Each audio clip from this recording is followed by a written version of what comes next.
Simplex Music. Skilele mamonya matete Musaikwa forever. Yeah, Simplex Justin Anyiwa Hakuna ruda rakadaro kuti pasina pizza beba noti niri busy. Kana achida data ukareka kumuchusire wotsvaka boyfriend zviri easy. Rudo rakadaro darujamuka ndotsvaga asingadesi nanoda zvekugarisana. Tamuka honesty musaikwa forever. Tirega kundifonera wakatambisa mukana ndakawana hari nane. Handiwaindiitisa kuzvita wakadziya wasara. Handichina time newe. Tirega kundifonera wakatambisa mukana ndakawana hari nane.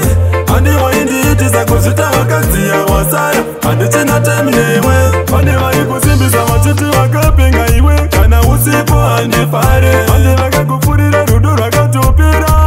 Nasi unova kuchema kunyemera chisnake queen. Ziya zvechiwaiwai kuda munhu kana ane ntai. Iskirire chitsaka iri, iskirire chiwaka iri. Haundiwane kana uchida bhegi. Chienda kupava wotsvaga vaya vanokuturisa. Handiwaindiitisa kuzvita wakadziya wasara. Handichina time newe. Tirega kundifonera wakatambisa mukana ndakawana hari nane.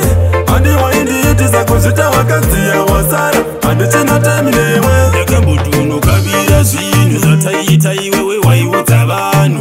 Kundishusha kumwe kusina mukanu. Pavanyarikani waitomborasa hunhu. Ndaikukoshesa uchendiitisa. Ndikarunga zvinhu zvangu wondipikisa. Kuda kutonga kumwe ukandijisa. Usandijisa, usandirisa.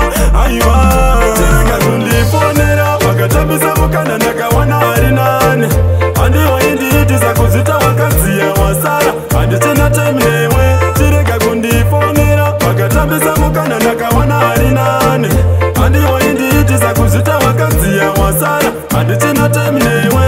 Aiwa hakuna rudo rwakadaro kuti pasina pizza beba noti ndiri busy. Kana achida data ukareka kumuchusire wotsvaka boyfriend zviri easy. Rudo rwakadaro darujamuka ndotsvaga asingadesi nanoda zvekugarisana.